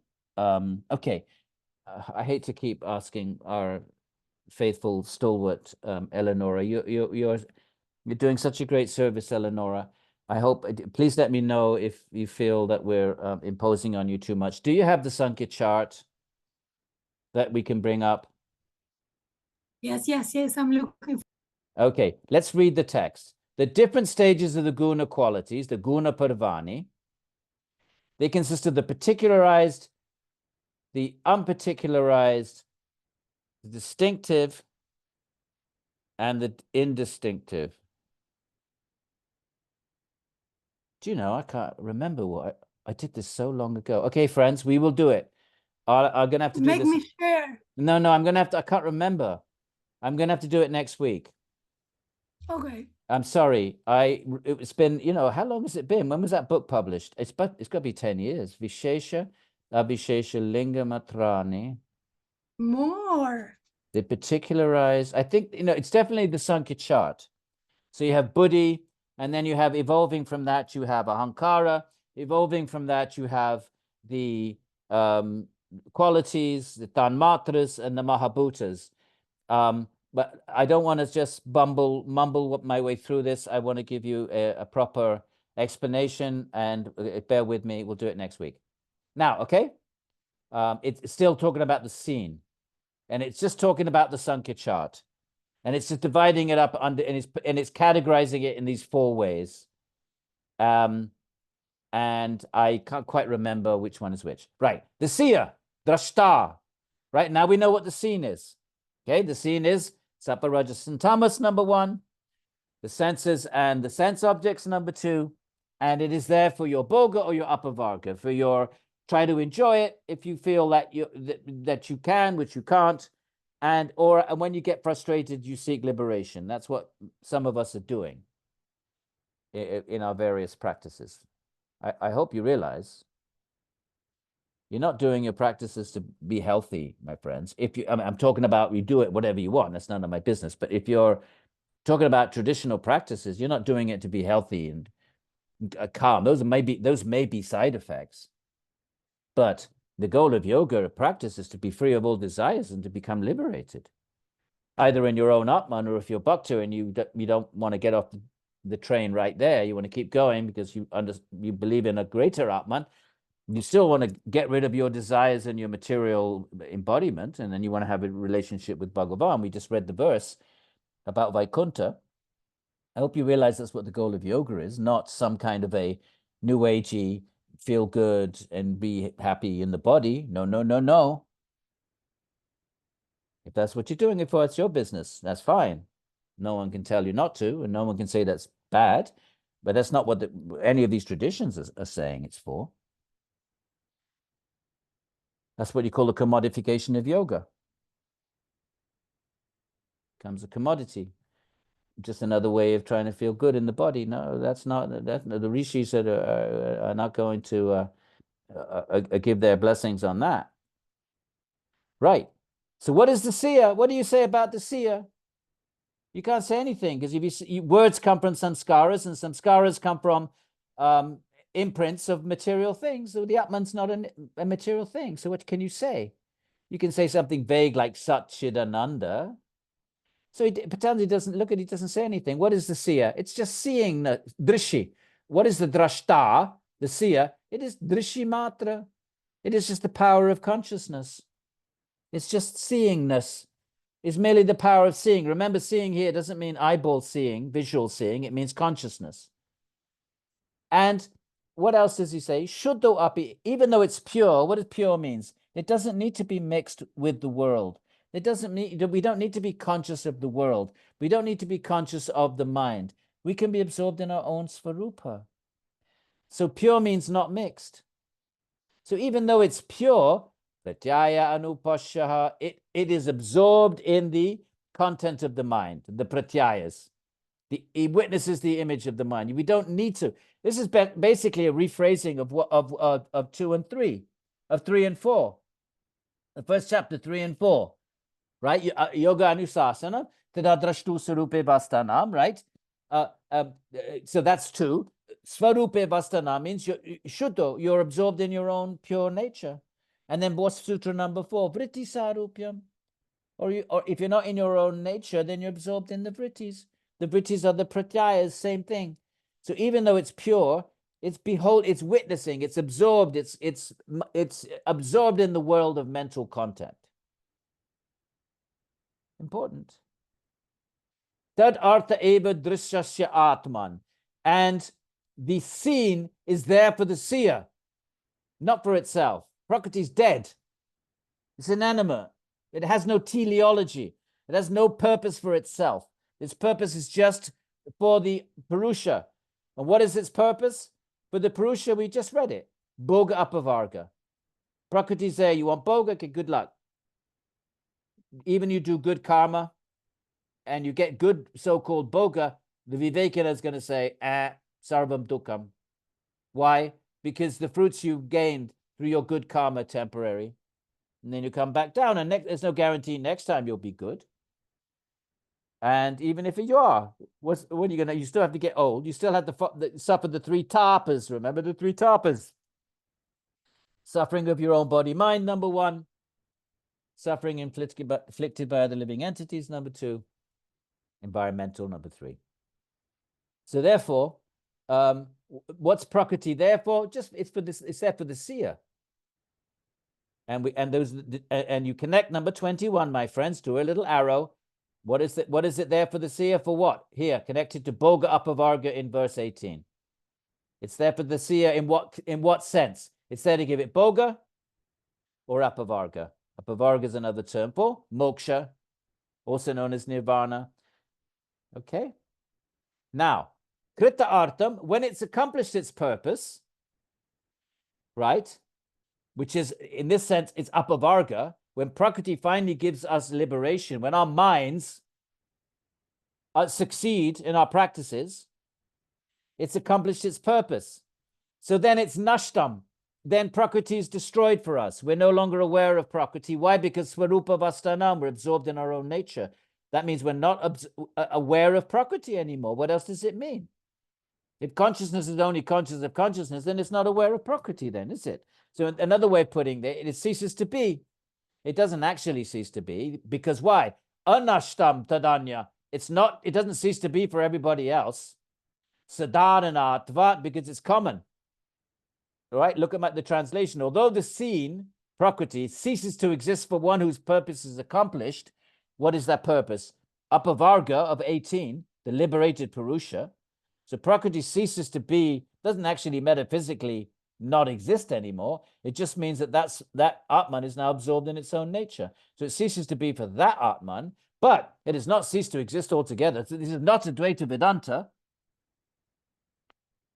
Although some try to put a Advaita gloss on it. The difference between Sankhya and Advaita Vedanta, they both agree that when the Atman is absorbed in its own nature, it's infinite and not aware of anything else.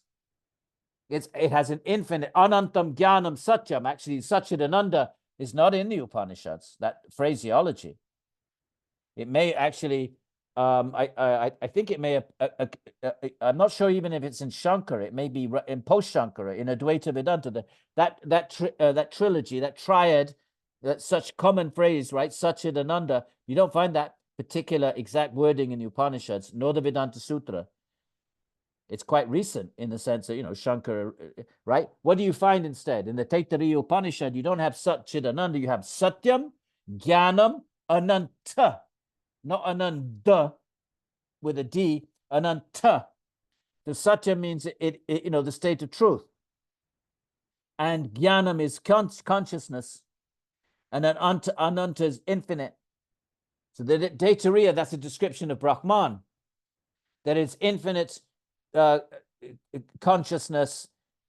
So it's kind of a early version of what later becomes Satchidananda, that becomes much more common. Right. So, but it's not destroyed. So that liberated soul is now in a state of Satchidananda, or if you want to go with later phraseology, or if you want to go with the Taittiriya, in a state of Satyam, Jnanam, Ananta. But it doesn't cease to be for everybody else. It's common to everybody else. So the difference between Advaita Vedanta and this is, Advaita Vedanta would say the world is unreal. It was never there in the first place. It was a mirage. And Sankhya would say, no. That's incoherent. If you say it was a mirage, well, what caused the mirage to appear then? You're going to run into all kinds of problems. So no, Sankhya says, no, it's real, but the liberated soul just ceases to be aware of it, but that doesn't mean it disappears. Somehow it was never there in the first place. So they disagree with Advaita on that point. But the experience is the same. Both Advaita Vedanta and Yoga would agree that it doesn't matter whether it's real or unreal, because when you attain that state, you're in a state where you're only aware of pure consciousness, and it's infinite. Now, whether there's other individual souls experiencing that or not, it's irrelevant. Your experience is an Advaita experience. So the difference is whether it's a metaphysical difference, and hopefully you got the point. Is the world real, or was it never real? That's the debate. That's the differing, the distinguishing. That's the philosophers are going to debate on that. But the liberated souls don't care, because they're, whether you're an Advaitin or a Sankhya, liberated Sankhya follower or liberated Advaita follower, your experience is identical. You're having identical experience of moksha. So what do you care what the philosophers are saying back in terra firma, back in the samsaric halls of debate? What do you care? There's no you. There's just an infinite eternal experience, and both Sankhya and Advaita Vedanta attain that state. Now, so that's verse 22, that Prakriti ceases to sort of appear for the liberated, but not for everybody else. 23. What is samyogaha? Right? So now, we're looking at three terms. Let's keep our eye on the ball. Got to keep our eye on the ball. We're looking at the cause of suffering. The Vivekanaha says it's all suffering. Vivekanaha, sarvam dukkam. The Buddha is a Vivekanaha. That's what Buddha means. Buddha, he's awakened. He has Viveka. Now, everything's suffering. So what's the cause of dukkam? What's the cause? Right? It's not my karma, because even if I make good karma, I'm still going to suffer. Patanjali just told us. So then what's the cause? It's the drashtra drishayo samyogaha. These three words. These three words are going to take us right up to the 8 limits of yoga. So make sure you know the three words. There's the drashtra, the seer, the drishya, the seen, and the samyoga, the coming together of them. Okay, now we've spoken about the seer. We've spoken about the seen, sattva, rajas, tamas, the senses and the instruments of perception, and it's there for bhoga or apavarga. Okay, and the seer is just pure consciousness. Okay, and so we had those verses. Now, what is samyoga? Samyoga is the means of understanding the nature of the powers, Shakti. There's your Svarupa. And you don't need me to go back to surely you don't need me to scroll back to 1, 2, 3. What happens if you Chitta Vritti Nirodha? Tada, then what happens? Sutra number 3. Please learn the first 4 sutras. Everybody, you must. And please, your Dharma. If you don't already... Yes, and if you don't know, thank you. And if you don't know them, my friends, if you don't know those first 4 sutras, please learn them. I'll never know if you do or you don't, but I think you should, you in your interest to learn those 4 sutras.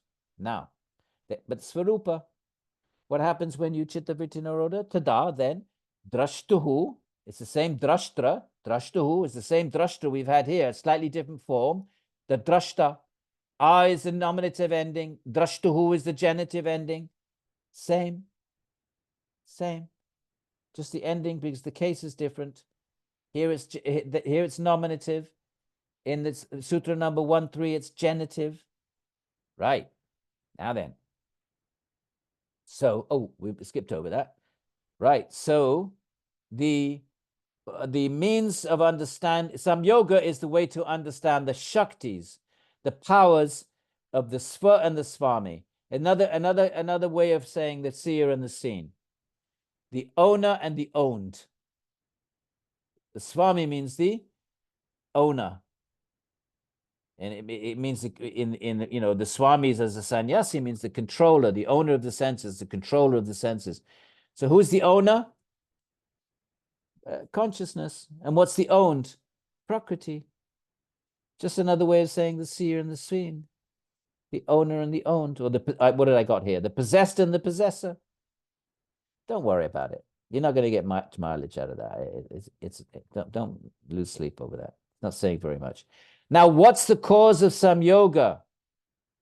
Samyoga is the coming together of the seer and the seen, the owner and the owned, consciousness and Purusha and Prakriti, consciousness and the objects of consciousness. That's samyoga. What causes samyoga? What's its hetu? Hetu is the cause. Avidya, we know what it means. Now you know why Patanjali says avidya is the field of the others. He just mentions avidya here. He doesn't have to mention all the kleshas. So what causes samyoga? What causes the coming together of the seer and the seen? Ignorance. Because of avidya. Now, of course, if you say what is ignorance, you're not going to get an answer. Krishna says in the Gita, it's Maya. Devi Hiyasha Guna Mai. What is ignorance? It's the gunas. Devi Hiyasha Guna Mai, Mama Maya. Duratyaya, it's very hard to overcome. Mameva ye prapadyante Maya metam tarantite. If you surrender to me, Krishna says, you'll overcome it. Patanjali doesn't come out and say it, but he certainly, his Ishvara Pranidhana definitely is in that vein. Because later on he's going to say, Ishvara can give you samadhi. Same thing. It's just very underdeveloped because it's a sutra. Sutras are minimalistic. Gita's a shloka, not sutra. Shloka's verses. So therefore much more, in meter and rhyme and much bigger. It's quantitatively more content. So the cause of samyoga, we're keeping our eye on the ball. We're suffering. Everything's suffering. We try to bhoga, fail. Okay, why are we suffering? Patanjali says because it's the coming together of the seer and sea, because you are in a body, trapped in the world of sense objects. That's the cause of suffering. There's some yoga between the seer and the seen. There's a coming together. What causes that some yoga? Avidya. Verse 25. Tadabhava to some yoga bhava. When ignorance is absent, bhava is to be, abhava, not to be. When so there's two abhavas. When the tad, ignorance, that's the tad, refers back to avidya. When avidya is absent, samyoga is absent. You get rid of ignorance, get rid of samyoga. Hanam, freedom, freedom. Tadrishahe kevalyam. This is the liberation of the seer. So how do I get rid of this avidya? With vidya, also known as viveka. Viveka kyatir. Through viveka, through wisdom, they're uninterrupted. Aviplava. You can't just have the odd Kodak moment of wisdom, my friends. You have to be, the mind has to be situated in wisdom constantly. The mind has to be transformed into an enlightened mind, a buddha, an awoken, in many different ways of describing it. That is the means. So viveka gets rid of avidya, and avidya gets rid of samyoga, and samyoga gets rid of suffering once and for all. No, nothing else can get rid of suffering according to the yoga tradition. Okay, so we're suffering. The cause is samyoga of the seer and the seen. Samyoga is caused by avidya. We get rid of avidya, we need viveka. And tasya saptadha pranta bhumihi prajna. And this viveka has 7 ultimate stages, and I can't even remember what they are. It's just listed. I found them very unhelpful. They didn't, the commentaries clearly, in my opinion, just were repeating, you know, just listing these 7. I didn't find any kind of discussion about them. So they were, in my opinion, and I may be wrong, they were just sort of, you know, duplicating the list of 7 in a scholastic sort of way. And we can read that again next week if we want. What are these 7 stages? Because I don't have them. But we're going to stop here now. So now the question is, how do I get this viveka, which is going to get rid of avidya, which is going to get rid of samyoga, which is the only way, the samyoga of the seer and the seen, and going to get rid of that, which is the only way of being free of suffering. Now the last question is, how do I get this viveka? And here we have our 8 limbs. Yog anga anushtanad. From practicing the 8 limbs, ashuddhikshaye, impurities have destroyed, jnana deepti, light of knowledge, all the way up to viveka. Okay? Is everybody clear? We can start this end or we can start this end. We start this end. I'm suffering. I try to solve it by fail. Patanjali tells me, well, I'll tell you why you fail, because you don't understand what suffering is. You think you can solve it by material tinkering about, with the material, money and whatever it might be. The cause of suffering is embodiment itself. So the cause of suffering is the samyoga, coming together of the seer and the seen. The samyoga of a drashtra drishya. That's the samyoga. Now, what causes the samyoga? Avidya. Get rid of avidya. Samyoga is removed and there's freedom. So how do I get rid of this avidya? Viveka. Or how do I get the viveka? From following the 8 limbs of yoga. And we'll quickly look at them and we pick up next week. What are these 8 limbs of yoga? What are they? Yama, niyama, and we're familiar with this. We all learned this for our teacher training courses. Yama, niyama, asana, pranayama, pratyahara, dharana, dhyana, samadhayaho, astav, angani. The 8 limbs. We will translate them next week. Okay, but we started here. Suffering, because and the cause of suffering is the samyoga of the seer and the seen coming together. The samyoga is caused by avidya. Avidya is removed by viveka. And I get my viveka from doing the 8 limbs of yoga. And what are they? Yama, niyama, asana, pranayama, pratyahara, and dharana, dhyana, and samadhi. Okay, so now we start the other end and we finish. If I say to you, why are you doing this asana? You say, oh, it's one of the 8 limbs of yoga. And I say, why are you doing the 8 limbs of yoga? Because it produces viveka. What are you going to do with the viveka? It's going to remove avidya. Why do you want to remove avidya? Because it removes the sanyoga of the seer and the seen. Why do you want to remove the samyoga of the seer and the seen? Because it's the only way of removing suffering. Oh, I understand that. So whether you start this end or that end, that's the sequence. One more time. Starting this end. I'm suffering. Why? Ultimately, good karma is not going to help me. It's better than bad karma, but it's not going to solve my suffering. So why am I suffering? Samyoga of the seer and the seen. Coming together. What causes samyoga? Avidya. How do I get rid of avidya? Viveka. How do I get viveka? The 8 limbs of yoga. Now let's start this. The other side. Why are you doing this asanas and stuff? 8 limbs of yoga. Why are you doing that? To get viveka. What are you going to do with that? Get rid of avidya. What's that going to do? It's going to disrupt the samyoga. And what happens then? Then I'm free from suffering. Oh, okay, that I understand. Everybody clear about this lead up, the preamble to the 8 limbs of yoga, which is what you all are doing. Those of you that do yoga, at least you probably have some relationship with the 8 limbs. Okay, very quickly then. Kriya yoga, tapas vidyaya ishva pranidhana. Why am I doing it? To get samadhi and weaken the kleshas. What are the kleshas? Ignorance, ego, raga, dvesha, biniveshaha. Fine. And what do these kleshas do? They create karma.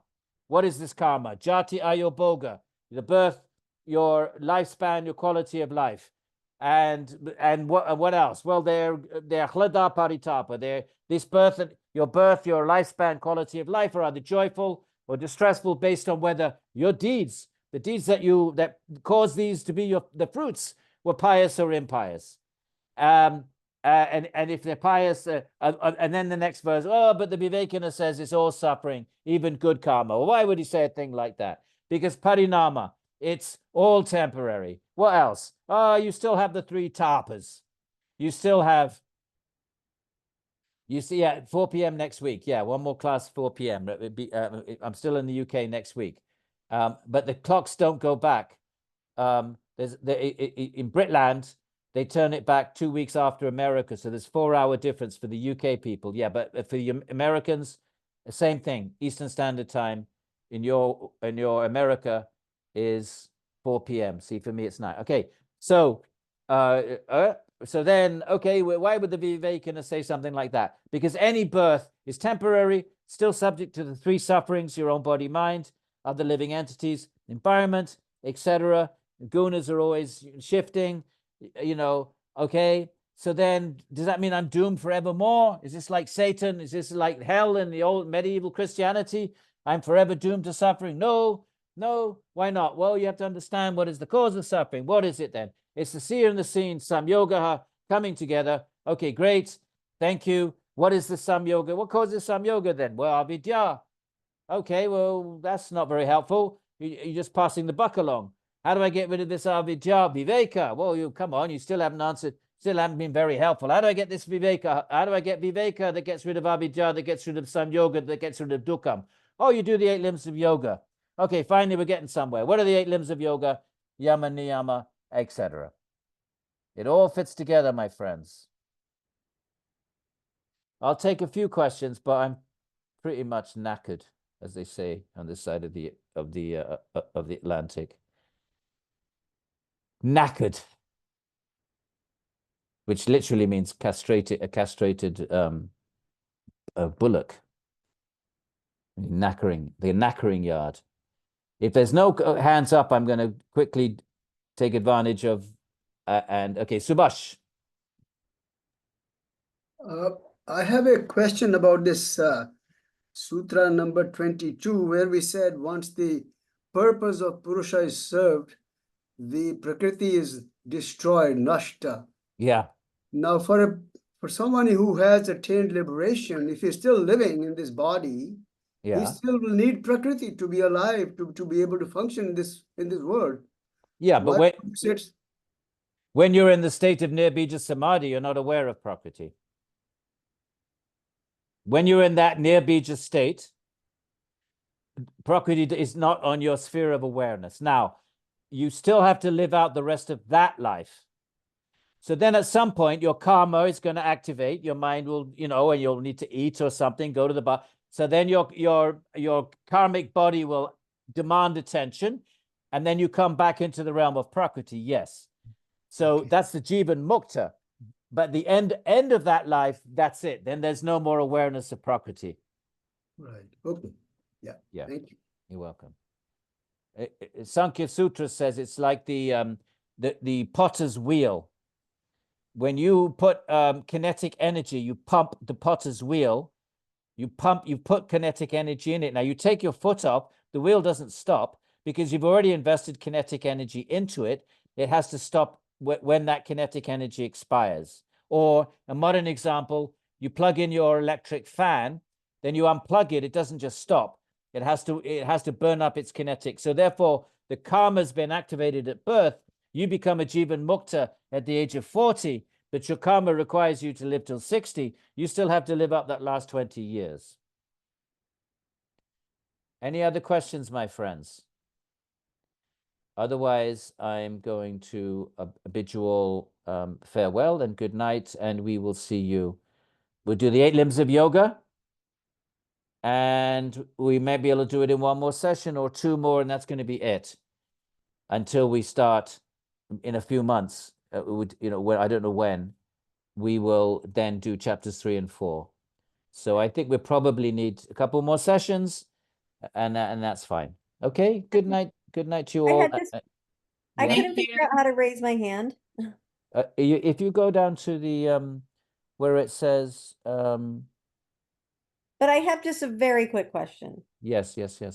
I just was wondering, like, when he's talking about how you see everything as suffering, that's for the unrealized yogin, right? It's like not for someone who's already Svarupa Vastanam, right? It's the Vivekanaha. The wise person sees everything as suffering. But okay, I see where you're going. Okay, when you're in the state of samadhi, you're in your state of bliss. Okay, that's probably where you're coming from. So when you're in Nirbija Samadhi, you're experiencing the Satchidananda of the Atman. And even before you get there, when the mind itself is in a state of asmita or ananda samadhi, remember, the penultimate, one of the 4 sabija samadhis is ananda. So that, when you're in these deep meditational states, you are in a state of bliss. And I think that's what you mean. But when you come out of that, like the Buddha, and you look at the world, you see sarvam dukkam. That's why the great teachers go out and teach. They see everyone is suffering. Why are they suffering? Because they're trying to find happiness through their body minds. So that's the sarvam dukkam.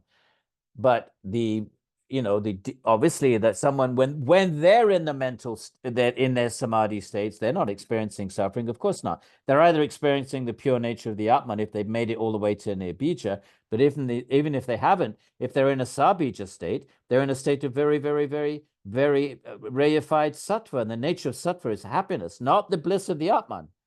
It's a prakritic happiness, but it's not a state of, it's called sukham, which is the opposite of dukkam. But the wise see the suffering of humanity. That's why they teach. But they, like any benevolent being, they want to solve suffering. But their solution to it is very different than, let's say, a doctor or a philanthropist or a social worker, because these other ways are trying to solve suffering through the body and the mind. So doctors are trying to cure the ills of the body. And so the benevolent politician is trying to create benevolent political structures, and so on. But the bodhisattvas and the jivan muktas, they don't disagree with that at all. They encourage that, but they would say that doesn't ultimately address the ultimate cause of suffering, which is embodiment itself. So that, of course, philanthropy is good, it's sattvic and all of that, and they encourage that, and that Dharma tradition deals with all of that. The Dharma Sutras is how to create a benevolent society where all the citizens have some kind of a, well-being. But the bodhisattvas totally support that, encourage the kings to oversee that. But their message for those who want to go, who are not seeking boga, remember, what's the purpose of prakriti, boga, pavarga? If you're seeking boga, then be dharmic. At least be dharmic and make good karma. Remember, Patanjali says if you do punya, you get pleasure, you get sort of happiness. If you do apunya, these are just synonyms for dharma and adharma. So the great beings encourage that. Fine. If you want to seek boga, at least be dharmic. But for those who have the ears to hear, for those with yogic inclinations, they're going to say, well, actually, vivekanaha sarvam dukkam. Even good karma is ultimately not going to solve the problem of suffering because it's temporary and you could just come back and start all over again.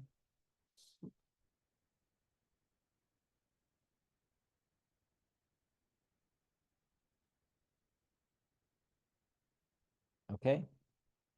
Any other questions, my friends?